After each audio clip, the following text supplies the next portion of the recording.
ജ്യോതിഷവും യന്ത്രങ്ങളും സാറേ, ഈ സാധാരണ രീതിയിൽ എല്ലാ മലയാളീസ് എന്ന് മാത്രമല്ല എല്ലാവരും ആഗ്രഹിക്കുന്നതാണ് ധന ആകർഷണം, അല്ലെങ്കിൽ ധനം വരുവാൻ എന്ത് ചെയ്യുക, അല്ലെങ്കിൽ വശ്യാകർഷണം. ഇതൊക്കെ രണ്ടുമാണല്ലോ ബേസിക്കലി എല്ലാവരും ഡേ ടു ഡേ ലൈഫിൽ ആഗ്രഹിക്കുന്നത്. അപ്പോൾ അതിൽ ഈ ധനം ആകർഷിക്കാൻ വേണ്ടി പല ആൾക്കാരും ധനാകർഷണം യന്ത്രം പറയാറുണ്ട്, ഒരുപാട് യന്ത്രങ്ങൾ പറയാറുണ്ട്. ഇപ്പം നമുക്ക് വളരെ ഫെമിലിയർ ആയിട്ടുള്ള, നമ്മൾ ഏറ്റവും കൂടുതൽ ബഹുമാനിക്കുന്ന ശ്രീചക്രം അല്ലെങ്കിൽ സുദർശന ചക്രം, ഇങ്ങനെ ഒരുപാട് യന്ത്രങ്ങൾ വീട്ടിൽ വയ്ക്കാറുണ്ട്. ഇതിൻ്റെയൊക്കെ ഒരു ഈ പറയുന്ന ചക്രങ്ങൾ മേടിക്കുന്നതിലൂടെ നമുക്കുണ്ടാകുന്ന ഒരു ബെനിഫിറ്റ്സ് ഒന്ന് പറയാമോ? ഈ യന്ത്രങ്ങൾ ശരിക്കും യന്ത്രങ്ങളുടെ പുറകിലുള്ള കാര്യം മന്ത്രം എന്ന് പറയുന്ന സാധനമാണ്. അതെ. അപ്പോൾ നമ്മൾ യന്ത്രം ധരിക്കുന്നത്, ഉദാഹരണം മഹാസുദർശന യന്ത്രം തന്നെ പറയാം. മഹാസുദർശനം എന്ന് പറയുന്ന മന്ത്രം എഴുതി തയ്യാറാക്കുന്നതാണ്. തയ്യാറാക്കി മാലയായിട്ട് ഒക്കെ ലോക്കറ്റ് പോലെയൊക്കെ ഇടുന്നതാണ് മഹാസുദർശന യന്ത്രം. നമ്മൾ വീടുകളിലും പ്രദർശിച്ച് വയ്ക്കാറുണ്ട് മഹാസുദർശനം. അപ്പോൾ മഹാസുദർശന യന്ത്രത്തിലുള്ളത്, മഹാസുദർശനം എന്ന് പറയുന്നത്, സുദർശനം എന്ന് പറയുന്നത് വിഷ്ണുവിൻ്റെ നെഞ്ചിൽ കിടക്കുന്ന സുദർശന ചക്രമാണ്. സുദർശന ചക്രത്തിൻ്റെ പ്രത്യേകത, ഈ സുദർശന ചക്രത്തിൽ നിന്ന് ധാരാളമായിട്ട് രശ്മികൾ പോകുന്നു. അത് നമുക്കുള്ള പല പ്രതിബന്ധങ്ങളെയും സ്വയം അന്വേഷിച്ച് കണ്ടെത്തി നശിപ്പിക്കുന്നു. അതായത് പറയുകയാണെങ്കിൽ ടാർഗറ്റ് കൊടുക്കാതെ മിസൈലുകൾ പോയി ശത്രുവിനെ ഇല്ലാതാക്കുന്നു എന്ന് പറയുന്ന പോലത്തെ ഒരു സാധനമാണ് ഈ മഹാസുദർശന യന്ത്രം. അപ്പോൾ മഹാസുദർശനം എവിടെയാണ് കൂടുതൽ ഉപയോഗിക്കുന്നത് വെച്ചാൽ വ്യാഴവുമായിട്ട് ബന്ധപ്പെട്ടിട്ടാണ്. ചിലരുടെ ജാതകത്തിൽ, ഉദാഹരണം ഒരാളുടെ ജാതകത്തിൽ ലഗ്നത്തിൻ്റെ 12-ൽ വ്യാഴം നിൽക്കുന്നു, അപ്പോൾ വ്യാഴം മറഞ്ഞു നിൽക്കുന്നു പറയും. അല്ലെങ്കിൽ ചിലരുടെ ജാതകത്തിൽ 6-ലെ 8-ലൊക്കെ നിൽക്കും. അപ്പോൾ അവരെ സംബന്ധിച്ചിടത്തോളം ഈ വ്യാഴം ഒരു ശത്രു ഭാഗത്തിലാണ് നിൽക്കുന്നത്. അപ്പോൾ അങ്ങനെയുള്ള സ്ഥലങ്ങളിൽ മഹാസുദർശന യന്ത്രം ധരിക്കാം. അത് അല്ലെങ്കിൽ മഹാസുദർശന മന്ത്രം നമുക്ക് ജപിക്കാം. ഇതാണ് പറയുന്നത്. അത് യന്ത്രമാണെങ്കിൽ 21 ദിവസം തൊട്ട് അതിൽ കൂടുതൽ വരെയൊക്കെ ക്ഷേത്രത്തിൽ വെച്ച് പൂജിച്ച ശേഷം ആണ് ഇത് ധരിക്കേണ്ടത്. ഇത് നമ്മൾ രത്നങ്ങൾ പറഞ്ഞ കാര്യങ്ങൾ പറഞ്ഞ പോലെ രത്നങ്ങൾ ധരിച്ചാൽ ചില കുറവുകൾ, കാര്യങ്ങൾ, ചില ഗുണങ്ങൾ വ്യക്തിക്ക് ഉണ്ടാകാം. ആ ഗ്രഹങ്ങളുടെ നിന്നുള്ള ഗ്രഹബലം കുറയുമ്പോൾ അതിൻ്റെ ശക്തി കൂടുന്നു എന്ന് പറയുന്ന പോലെ ഈ മഹാസുദർശന യന്ത്രം വ്യാഴത്തിൻ്റെ കുറവുകൾ, വ്യാഴമാണല്ലോ ഏറ്റവും പ്രധാനപ്പെട്ട ഗ്രഹം.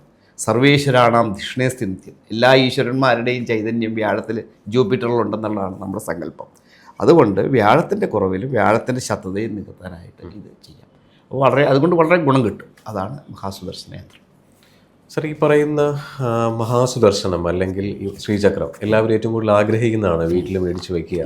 അപ്പോൾ ഇതിനൊരു റൈറ്റ് ആൾ, അതായത് എവിടെ നിന്നാണ് ഇത് വാങ്ങിക്കാൻ പറ്റുക? സാധാരണ രീതിയിൽ ഇപ്പോൾ മാനുവലായിട്ട് ചെയ്യുന്നതിനാണ് കൂടുതൽ ബലമെന്ന് നമുക്ക് മുൻപ് മുതലേ നമ്മൾ കേൾക്കുന്നുണ്ട്. ഇപ്പോൾ ഒരുപാട് എന്താ പറയുക, പ്രിൻറ്റഡ് സാധനങ്ങൾ വരുന്നുണ്ട്, മിഷൻ പ്രിൻറ്റഡ് ആയിട്ടുള്ള ഒരുപാട് യന്ത്രങ്ങൾ വരുന്നുണ്ട്.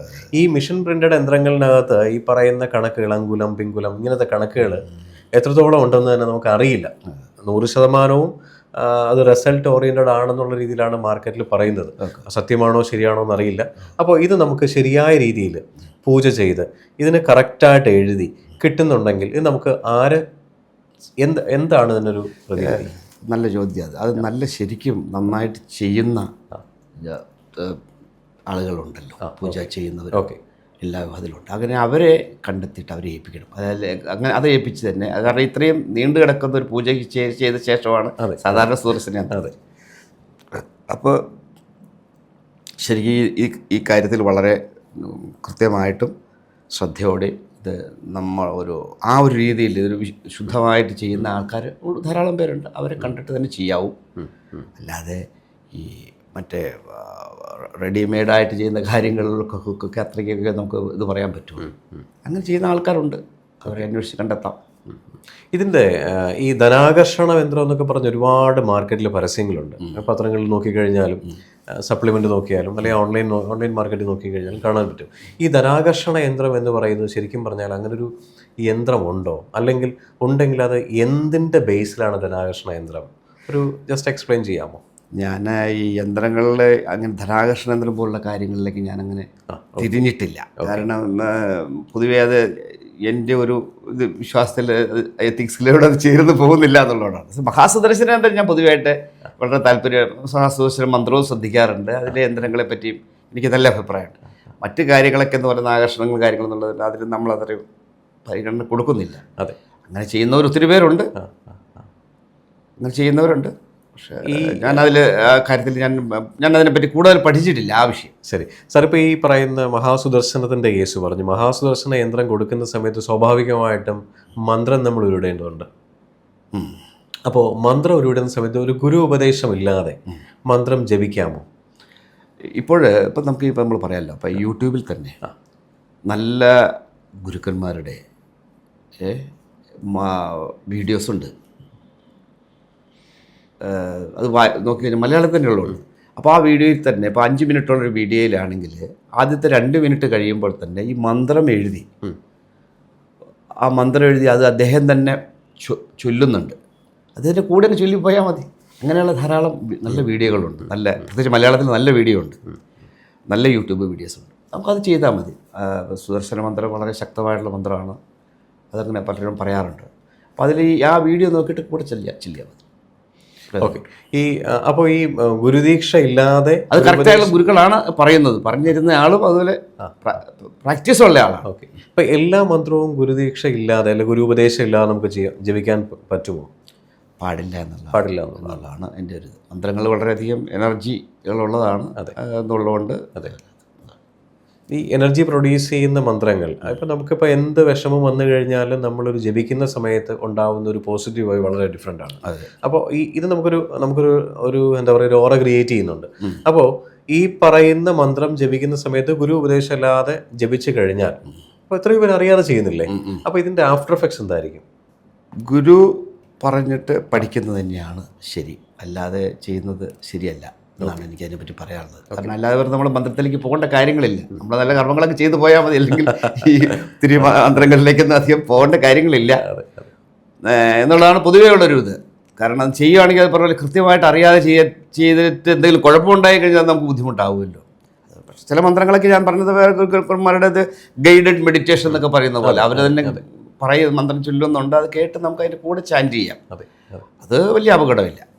ഈ നമ്മുടെ ഈ ജാതകം നോക്കുന്ന സമയത്ത് ഇപ്പം ഓൾമോസ്റ്റ് പല ജ്യോതിഷന്മാരും ജാതകം എഴുതുന്നത് ഇപ്പം എന്താ പറയുക, സോഫ്റ്റ്വെയർ ആണ്. മുൻപൊക്കെ ആണെങ്കിൽ ഒരു ജാതകം സാധാരണ രീതിയിൽ ഒരു ജ്യോതിഷൻ എഴുതാനെടുക്കുന്ന സമയം 3 മുതൽ 4 മണിക്കൂർ സമയമാണ്. അപ്പോൾ ഇത്രയും കാൽക്കുലേഷൻസ് എഴുതി മാനുവലി എഴുതി ഭയങ്കര ബുദ്ധിമുട്ടാണ്.